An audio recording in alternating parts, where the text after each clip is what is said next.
After 5 years of silence, the kind of silence that settles into the walls and lingers in every empty room, Robert never expected to see his son's handwriting again. The morning was ordinary. Grey light filtering through the kitchen window, the kettle whistling. His wife, Linda, humming softly as she set out breakfast. Then the mail arrived, a small stack of bills and flyers, and on top a single envelope with Robert's name written in a hand he would have recognized anywhere. His heart stuttered. For a moment, the world seemed to narrow to that one rectangle of paper, the edges trembling in his hands. "It's from David," he whispered, his voice barely more than a breath. Linda looked up, her eyes wide with a hope she tried to hide. Robert's fingers shook as he turned the envelope over, feeling the weight of 5 years. 5 Christmases, 5 birthdays, 5 years of wondering if his son was safe, if he was happy, if he even remembered the sound of his father's voice.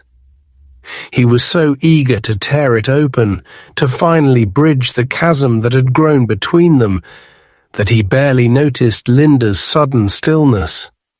"Wait," she said, her voice sharp enough to cut through his anticipation. Robert froze, the letter halfway open. "What's wrong?" he asked, confusion and a flicker of fear tightening his chest. Linda didn't answer right away. Instead, she leaned in, her eyes scanning the envelope, her hand trembling as she pointed to the lower corner. "Can't you see?" she whispered, her voice trembling. Robert looked closer, his breath fogging the paper. At first he saw nothing, just the familiar loops of David's handwriting, the return address from a city hundreds of miles away.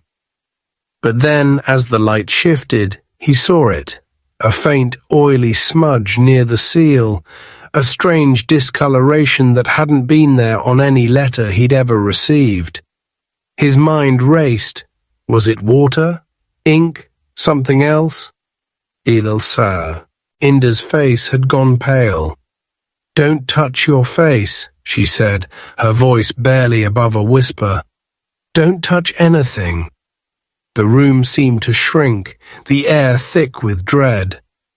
Robert's hands began to tingle, a cold sweat breaking out on his forehead. He set the letter down on the table, his heart pounding so loudly he could barely hear Linda as she hurried to the sink, grabbing a pair of rubber gloves from beneath the counter. "We need to call someone," she said, her voice shaking. "This isn't right." Robert stared at the letter, his mind spinning with questions and fear. Why would David send a letter after all these years? Why now? And what was that strange, oily mark? He thought of the news stories he'd read, about poisoned letters, about families torn apart by secrets and revenge. He thought of the last words he and David had exchanged, the argument that had ended with slammed doors and years of silence. Was this a peace offering or something far more sinister? Linda dialed the non-emergency police line, her voice steady as she explained the situation. "My husband received a letter from our estranged son. There's something strange on the envelope. We're afraid it might be dangerous." The dispatcher promised to send someone over. Robert sat at the table, staring at the letter, his mind replaying every memory of David, his first steps, his laughter, the way he used to run into Robert's arms after school. He wondered if he'd ever really known his son at all. The minutes crawled by until a pair of officers arrived, their faces serious as they examined the envelope. One of them pulled out a small flashlight, shining it across the surface. "You did the right thing calling us," he said. "We've seen things like this before. Sometimes it's nothing, but sometimes—" He didn't finish the sentence. They placed the letter in a plastic evidence bag, promising to have it tested at the lab. As they left, Robert felt a wave of nausea, the weight of 5 years of hope collapsing into a single, terrifying question. What if the letter wasn't a bridge, but a weapon? That night, as the house settled into uneasy silence, Robert lay awake, replaying the moment he'd almost opened the envelope, the look of fear in Linda's eyes, the cold professionalism of the officers. He wondered what the test would reveal, what secrets the letter might hold, and whether the son he'd loved was still out there, or if he'd been replaced by someone he no longer recognized.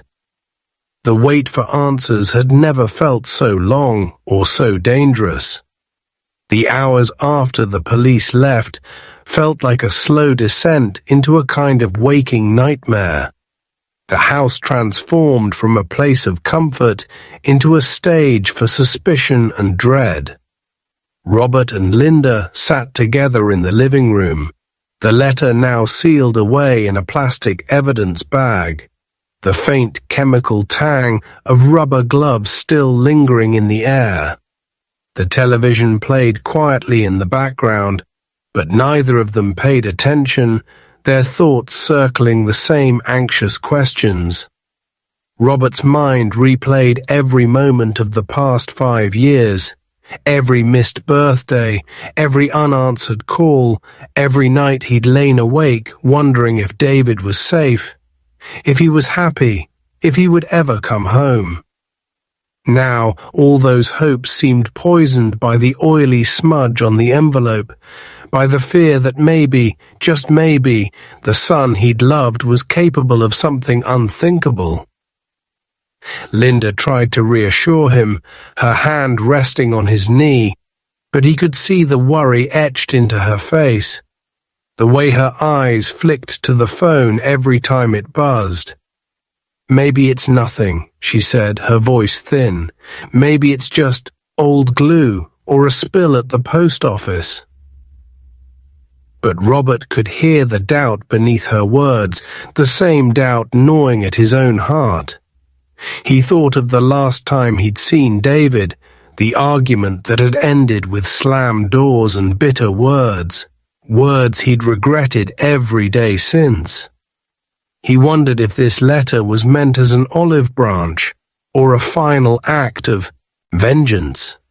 The hours crawled by, the winter light fading into darkness, the house growing colder as the night deepened. They ate dinner in silence, the clink of forks on plates the only sound. Robert tried to read, but the words blurred on the page. Linda busied herself with chores, wiping down counters that were already clean, folding laundry that didn't need folding. Every so often, one of them would glance at the phone, willing it to ring, dreading what news it might bring. Just after midnight, the call finally came. The police officer's voice was calm but urgent. "Mr. Evans, we've had the letter tested. There was a residue on the envelope, traces of a chemical irritant, not lethal, but enough to cause a reaction if you touched your eyes or mouth after handling it. We're running more tests, but for now we recommend you and your wife wash your hands thoroughly and avoid contact with any other mail from this sender." Robert thanked him, his mind reeling. He hung up and relayed the news to Linda, who sat down hard on the edge of the couch, her face pale. "Why would he do this?" she whispered. Robert had no answer. He felt a strange mix of relief and horror. Relief that they were safe, horror at the thought that David might have meant to harm them, or at least frighten them. The rest of the night passed in a haze of restless sleep and half-formed nightmares. Robert dreamed of David as a boy, running through the yard, his laughter bright and innocent. He woke with a start, the image dissolving into the cold grey light of dawn. As he sat at the kitchen table, hands wrapped around a mug of coffee gone cold, Robert realized that the letter had changed everything. The hope he'd carried for 5 years had curdled into something darker, something that demanded answers. He knew that the days ahead would bring more questions, more pain, but also, perhaps, a chance to finally confront the truth about what had happened to his family and to himself. The next morning dawned with a brittle, anxious quiet, the kind that settles in after a storm, but before the damage is truly known. Robert moved through the house in a daze, every sound amplified. The creak of the floorboards, the rattle of the furnace, the distant bark of a neighbor's dog. Linda made breakfast, her movements mechanical, her eyes shadowed by worry. They spoke little, each lost in their own thoughts, until the doorbell rang just after 10. Robert's heart leapt into his throat. He opened the door to find the mail carrier standing on the porch, a familiar brown envelope in hand. "Special delivery for Mr. Evans," she said, her tone polite but distracted. Robert took the envelope with gloved hands, his pulse racing as he recognized the handwriting. David's, unmistakable, looping and bold. Linda appeared at his side, her face pale. "Another one," she whispered. Robert nodded, his mind spinning with questions and dread. He set the envelope on the kitchen table, staring at it as if it might explode. "We should call the police," Linda said, her voice trembling. Robert agreed, but something in him, curiosity, desperation, a father's stubborn hope, made him want to know what was inside. He examined the envelope carefully, holding it up to the light. There was no oily smudge this time, no strange discoloration, but the paper felt heavier than it should, as if it contained more than just a letter.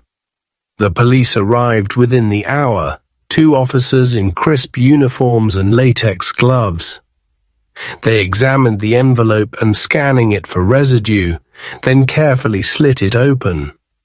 Inside was a single sheet of paper, folded twice, and a small sealed plastic bag containing what looked like a key.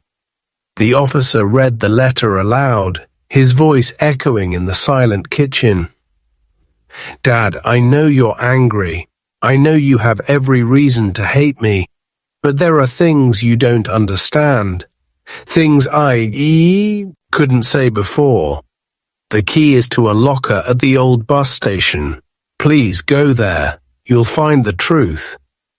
The room seemed to shrink around Robert, the air thick with shock and confusion. Linda gripped his arm, her eyes wide. "What does he mean, the truth?" Robert shook his head, his mind racing.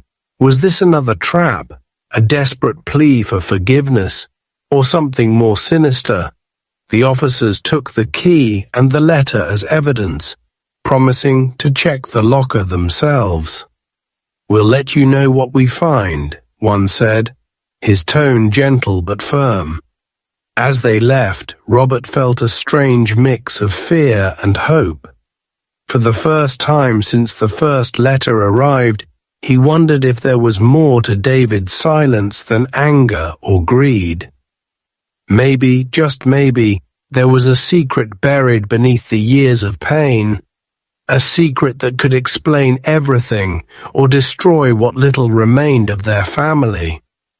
That night, Robert and Linda sat together in the living room, the unopened space between them filled with questions. They held hands, drawing comfort from each other, and waited for the phone to ring, for the next revelation, for the truth that had been hidden for so long to finally come to light.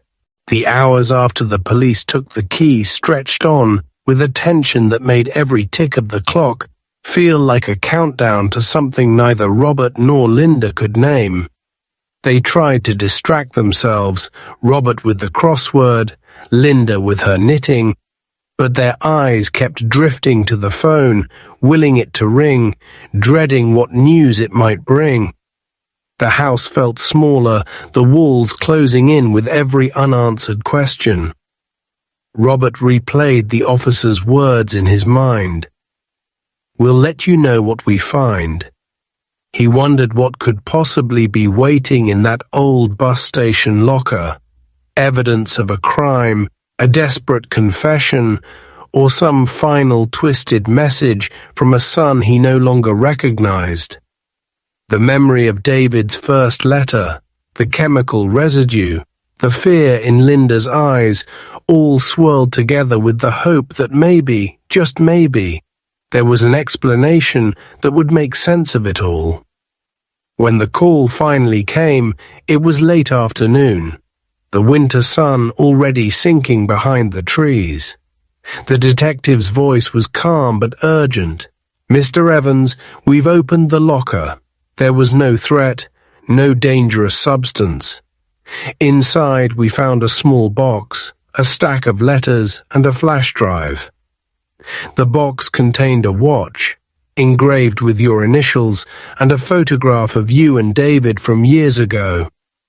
The letters are addressed to you, and the flash drive appears to contain video files. We're bringing everything to your house now." Robert's hands shook as he hung up, relief and dread warring inside him. Linda squeezed his hand, her eyes searching his face for answers he didn't have. "Maybe he's trying to explain," she whispered. "Maybe he's finally ready to tell the truth." When the detective arrived, he handed over the box, the letters, and the flash drive, his expression gentle. "We've checked everything. There's nothing dangerous here. I think your son wanted you to find this." Robert sat at the kitchen table, the box heavy in his hands, the letters stacked neatly beside it. He opened the box first, lifting out the watch and the photograph, his breath catching at the sight of his younger self, arm around a beaming teenage David. The memory hit him like a wave, summer sunlight, the smell of cut grass, the sound of laughter echoing across the yard. He set the photo aside and picked up the first letter, his hands trembling. "Dad, if you're reading this, it means you got my first letter. I'm sorry for scaring you. I didn't know how else to get your attention. I know you're angry, and you have every right to be. But there are things you don't know, things I couldn't say before. Please watch the videos. Please read everything. I need you to understand." Robert looked at Linda, her eyes shining with tears. Together they plugged the flash drive into the laptop, the screen flickering to life as the first video loaded. David's face appeared, older, gaunt, his eyes haunted but determined. "Dad, I'm sorry. I made mistakes. I got involved with people I shouldn't have. I was scared and I thought I could fix it on my own. But I was wrong. I need your help." The video ended, and Robert sat in stunned silence, the weight of 5 years of anger and grief suddenly replaced by a new, more complicated pain. The truth was out there, waiting to be uncovered, and for the first time, Robert felt a glimmer of hope that maybe, just maybe, forgiveness was possible. The kitchen was silent except for the faint hum of the laptop as Robert and Linda sat side by side, the stack of letters and the flash drive between them like a bridge to a world they'd been locked out of for 5 long years. Robert's hands trembled as he opened the next letter, the paper soft and worn from being handled so many times. "Dad, I know you're angry. I know I hurt you and Mom, but I need you to understand what happened." The words blurred as Robert read, his mind racing back to the last time he'd seen David. His son's face twisted with anger, the door slamming, the echo of words neither of them could take back. The letter continued, each line a confession, a plea, a breadcrumb leading deeper into the maze of David's life. He wrote of debts he'd tried to hide, of people he owed money to, of threats that had grown more menacing with every missed payment. "I was scared, Dad. I thought I could fix it, but I just made it worse. I started running, hiding, doing things I'm not proud of. I didn't know how to ask for help. I thought you'd be ashamed of me." Robert's heart ached as he read, the anger he'd carried for so long dissolving into something softer, more painful. He looked at Linda, her eyes shining with tears, and squeezed her hand. "He was in trouble," she whispered. "He was trying to protect us." They turned to the flash drive, clicking through the video files one by one. In each, David's face appeared, sometimes bruised, sometimes gaunt, always haunted. He spoke of the people who were after him, of the mistakes he'd made, of the fear that had kept him silent. "I sent the first letter because I needed you to be careful. I thought they might come after you too. The chemical on the envelope, it was a warning, not a weapon. I wanted you to call the police, to be on guard. I'm sorry I scared you, but I didn't know what else to do." The videos painted a picture, of a man on the run, desperate and alone, but still clinging to the hope that his family might forgive him. Robert felt a surge of guilt for every angry thought, every harsh word, every moment he'd wished David would just disappear. He realized that the silence between them had been filled with pain on both sides, that the distance was not just a punishment, but a shield. As the last video ended, Robert sat back, the weight of the truth settling over him. He looked at Linda, her face pale but resolute. "We have to help him," she said. Robert nodded, his resolve hardening. "We will. Whatever it takes." The fear was still there, but it was joined by something else, a fierce, protective love that refused to be extinguished. The past could not be changed, but the future was still unwritten. As the night deepened and the house grew quiet, Robert knew that the real test was just beginning. He would have to face his own doubts, his own regrets, and the dangers that lurked in the shadows of David's life. But for the first time in years, he felt hope, a fragile, flickering light in the darkness, guiding him toward forgiveness, redemption, and the possibility of a new beginning. The next morning, the house was filled with a nervous energy that neither Robert nor Linda could shake. The letters and videos had changed everything. Anger and suspicion replaced by a gnawing urgency to act. To find David before the shadows he'd described swallowed him whole. Over breakfast, they pored over the clues he'd left. Names, addresses, cryptic references to the old warehouse by the river. And the man with the scar. Linda, always the more organized of the two, started a notebook, jotting down every detail, every possible lead. Robert called Alan, their lawyer, and explained the new revelations. Alan listened, his tone shifting from legal caution to genuine concern. "If David's in that deep, you need to be careful. Don't go anywhere alone. And if you find anything that feels dangerous, call the police first." Robert promised, but he knew in his heart that he couldn't just sit by and wait. He and Linda drove to the bus station, the key from the locker still in his pocket, and asked the attendant if anyone had seen David recently. The man shook his head, but pointed them to a security camera. "We keep footage for a week. If you have a date, I can check." They gave him the date from David's letter, and after a tense wait, watched as the screen flickered to life. There was David, thinner than Robert remembered, glancing over his shoulder as he placed the box in the locker. He looked scared but determined. Linda squeezed Robert's hand, her eyes brimming with tears. "He's alive," she whispered. "He's really alive." They left the station with a copy of the footage, hope and fear warring in their chests. Next, they drove to the address David had mentioned in one of his letters, a rundown apartment building on the edge of town. The landlord, a gruff man with a cigarette dangling from his lips, remembered David. Nice enough kid, but he kept to himself. Left in a hurry a few weeks back. Said he was going somewhere safe. He handed Robert a crumpled envelope. "He asked me to give this to you if you ever showed up." Robert opened it with trembling hands. Inside was a note. "Dad, if you're reading this, I'm sorry. I'm trying to fix things. Don't trust anyone who says they're helping me unless they use the code word, lighthouse. I love you. David." The message sent a chill down Robert's spine.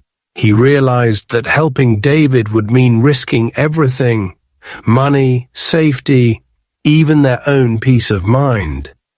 But as he looked at Linda, her face set with determination, he knew they were in this together. They returned home, the city lights flickering in the dusk, and sat at the kitchen table, piecing together the puzzle. Every clue, every warning, every desperate plea for help was a thread in the tapestry of David's life, a life that had gone off the rails but was not yet beyond saving. As night fell, Robert and Linda made a pact. They would follow the trail no matter where it led, and they would trust each other more than ever before. The fear was still there, but it was joined by something stronger, a fierce, unbreakable love, and the hope that together they could bring their son home. The city's underbelly was a world Robert and Linda had only glimpsed from the safety of car windows and news reports. But now it became their reality. A maze of cracked sidewalks, flickering neon, and faces that watched with wary suspicion. Armed with David's clues and the code word lighthouse, they moved from one lead to the next, each encounter peeling back another layer of the life their son had been forced to live. At a dingy coffee shop near the river, Robert approached a barista with a tattoo of a lighthouse on her wrist. He leaned in, voice low, and said, "I'm looking for someone. Lighthouse." The woman's eyes narrowed, then softened. She nodded toward the back, where a man with a scar across his cheek nursed a cup of black coffee. "He's the one you want." Robert's heart pounded as he and Linda slid into the booth across from the man, who studied them with a mixture of curiosity and caution. "You're David's folks," he said, his voice rough but not unkind. "He said you might come." The man, who introduced himself as Marcus, explained that David had gotten in over his head with a group that loaned money to desperate people and collected with threats and violence. He tried to pay them back, but it was never enough. He was scared they'd come after you too. Marcus handed Robert a slip of paper with another address and a warning. "If you go there, be careful. Not everyone's as friendly as me." Linda squeezed Robert's hand under the table, her grip a lifeline. They thanked Marcus and left, the city's noise closing in around them. The next address led them to a battered warehouse on the edge of an industrial park, its windows boarded up, the only light a single bulb over a rusted door. Robert hesitated, fear gnawing at his resolve, but Linda's steady presence gave him courage. They knocked. and after a tense moment, the door creaked open. Inside, a young woman with scared eyes and a wary smile greeted them. "You're looking for David. He's not here, but he left something for you." She handed Robert a small envelope and whispered, "He said to tell you he's sorry. He's trying to make it right." Back in the car, Robert opened the envelope to find a key and a note. "Locker 17, Union Station. If you're reading this, I'm still running. But I love you. Don't give up on me." The words hit Robert like a punch, the pain and hope mingling in his chest. He realized just how far David had fallen and how far he and Linda were willing to go to save him. As they drove through the city's neon-lit streets, Robert felt the weight of every choice, every sacrifice, every moment of doubt and love that had brought them here. The fear was still there, but it was joined by a fierce determination. They would not give up. Not now, not ever. The city outside was dark and uncertain, but inside the car, Robert and Linda found strength in each other, their hands clasped tightly as they prepared to follow the next clue. No matter where it led, Union Station was a cathedral of echoes and movement, the marble floors gleaming under the harsh fluorescent lights, the air thick with the scent of coffee, exhaust, and 1,000 hurried stories. Robert and Linda moved through the crowd, their hands clasped tightly, the key to locker 17 burning a hole in Robert's pocket. Every step felt heavy with anticipation and dread, the weight of years of silence and regret pressing down on them. They found the row of lockers near the far end of the station, the numbers faded but still legible. Robert's fingers trembled as he slid the key into the lock, the metal cold and unyielding.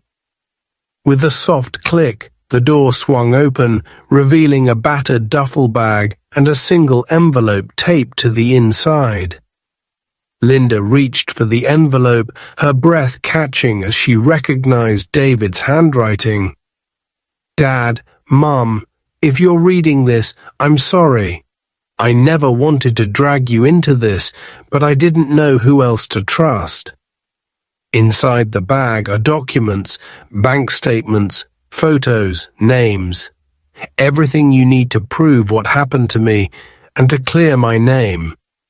I know I made mistakes, but I never stopped loving you. Please, don't give up on me. Robert's hands shook as he pulled the duffel bag from the locker, the weight of it a physical reminder of the burden David had been carrying alone.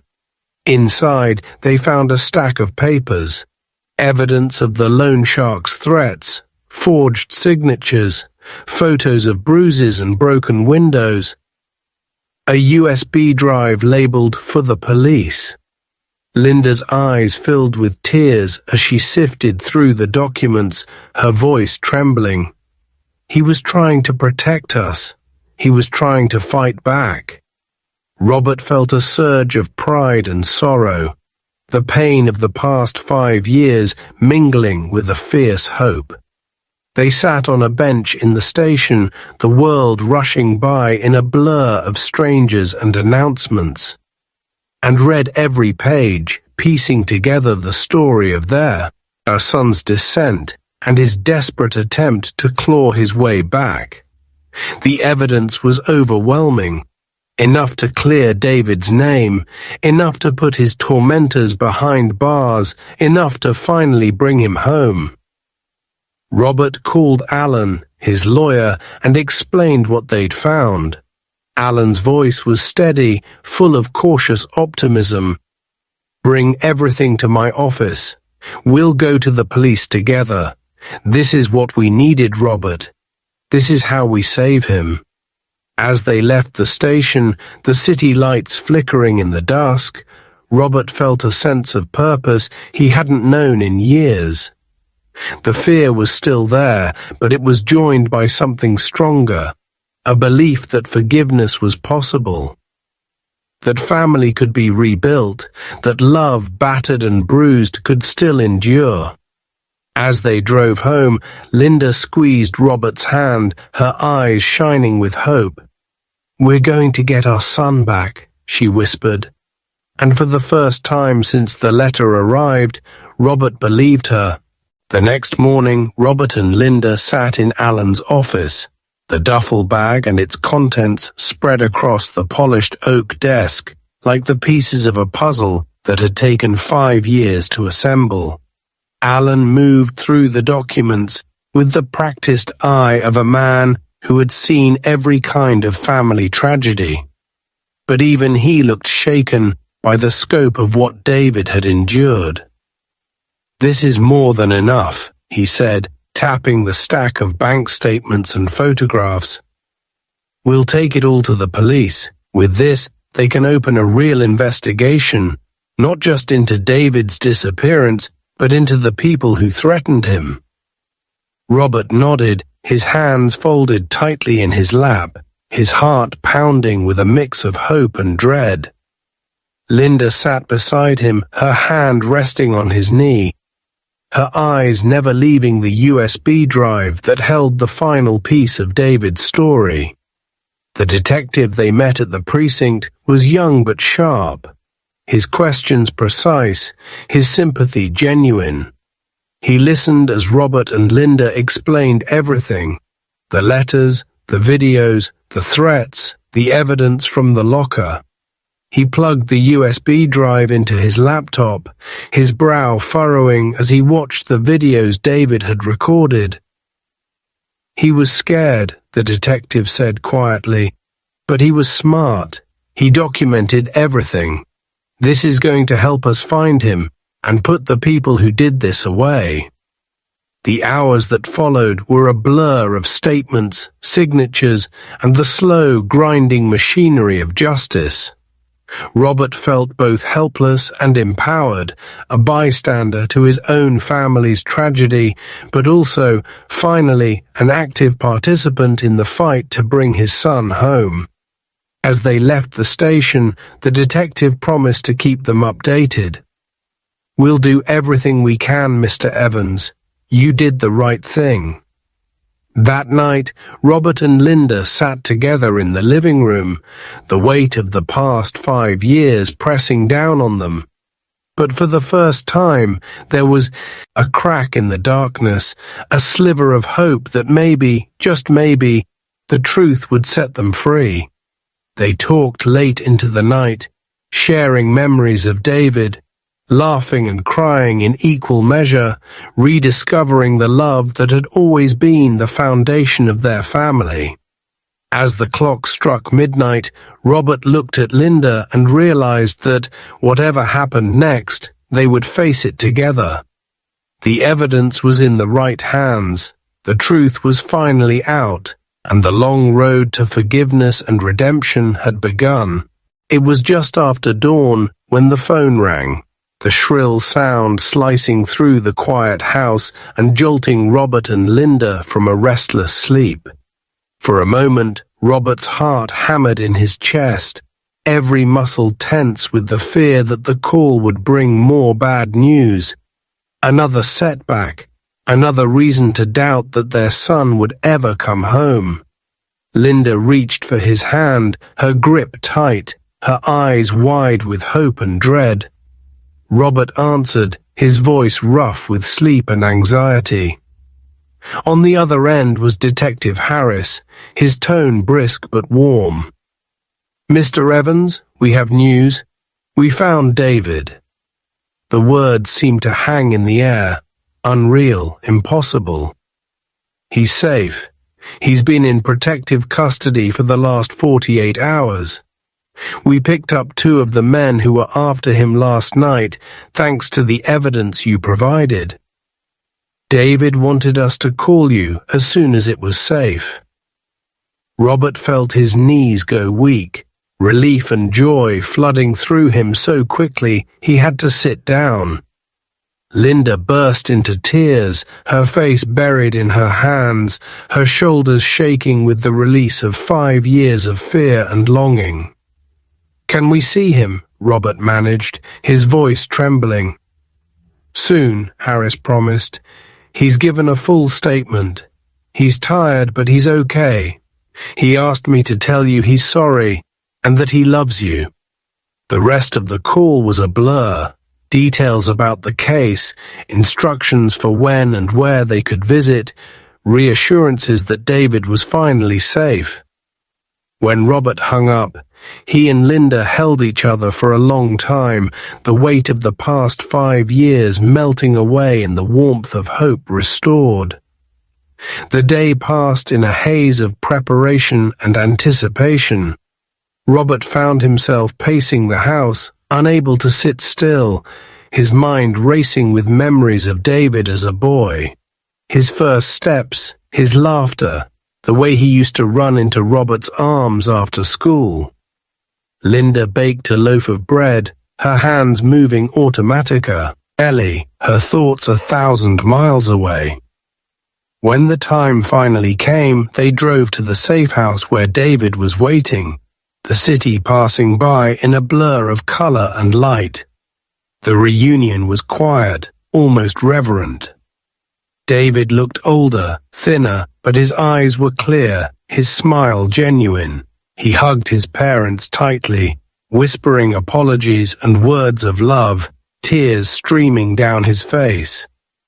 Robert held him close, his own tears falling freely, the pain and anger of the past washed away in the embrace.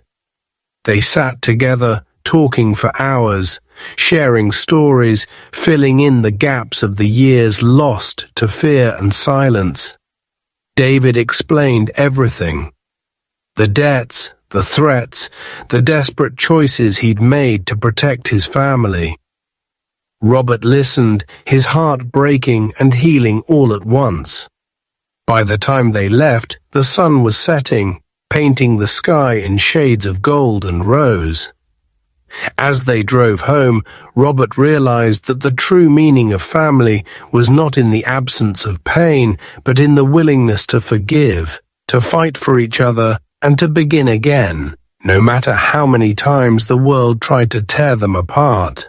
David's return to the family home was both a homecoming and a reckoning, the kind of moment that felt suspended between relief and uncertainty. The house, once a place of suspicion and silence, now buzzed with a nervous energy as Robert and Linda prepared for their son's arrival. Linda cooked his favorite meal, roast chicken with rosemary, mashed potatoes, and the apple pie she'd always made for his birthday, her hands moving with a purpose that steadied her nerves. Robert set the table with the good dishes, the ones they hadn't used since the last family holiday before everything fell apart. When David finally walked through the door, he looked older, thinner, the shadows under his eyes a testament to the years spent running and hiding. But there was something new in his posture, a humility, a gratitude, a willingness to meet his parents' gaze without flinching. The first moments were awkward, the air thick with unspoken apologies and the ghosts of old arguments. But as they sat down to eat, the conversation slowly found its rhythm.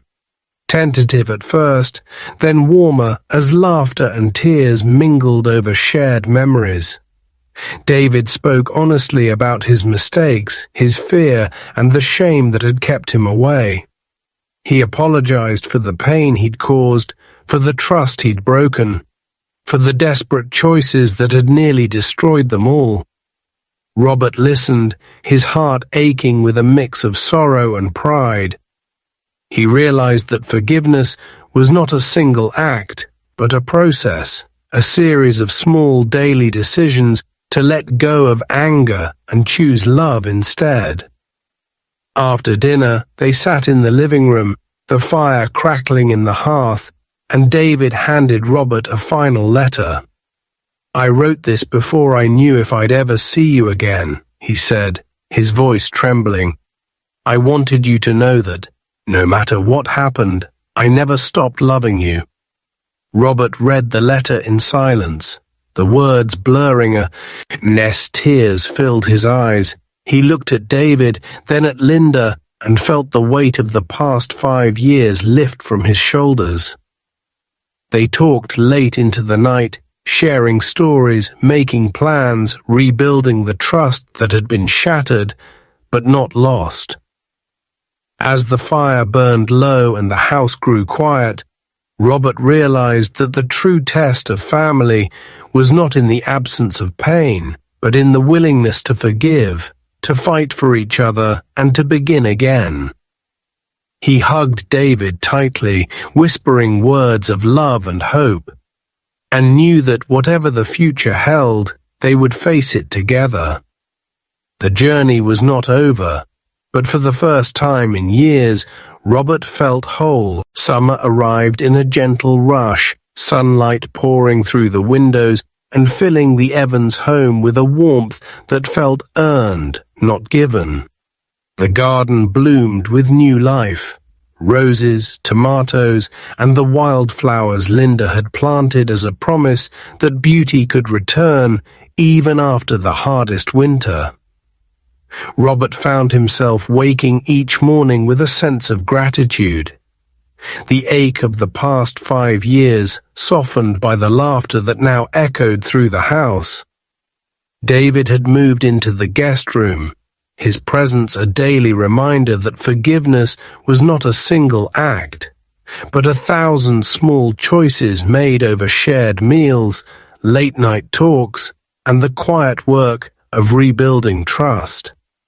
The support group at the senior center flourished, drawing new members who came with their own stories of loss and redemption, and Robert's gentle wisdom became a beacon for those still struggling to find their way. He and David spent long afternoons in the garden, their hands in the dirt, the silence between them comfortable and full of meaning. Sometimes they spoke of the past, of mistakes, regrets, and the pain that had nearly broken them. But more often they spoke of the future, of plans and hopes, and the simple joy of being together. Linda watched them from the kitchen window, her heart full, knowing that the family she had feared was lost forever had found its way back, not in spite of the pain, but because of it. The community, once a backdrop to their private struggles, now embraced them as a symbol of resilience and hope. Neighbors stopped by with pies and stories. The senior center hosted a celebration in Robert's honor, and even the local paper ran a story about the Evans family's journey from heartbreak to healing. On warm evenings, they gathered on the porch, the air filled with the scent of honeysuckle and the sound of cicadas, and Robert would look around at the faces he loved and feel a peace, deeper than any he had ever known. He realized that the greatest revenge was not in retribution, but in the courage to heal, to forgive, and to love again. The pain of the past would never fully disappear, but it no longer defined him. Instead, Robert chose to remember the lessons learned, that boundaries are a gift, that dignity is worth fighting for, and that family at its best is a place where even the deepest wounds can be healed. As the stars appeared overhead and the world grew quiet, Robert closed his eyes, grateful for the journey and ready for whatever tomorrow might bring, knowing that at last he was truly home,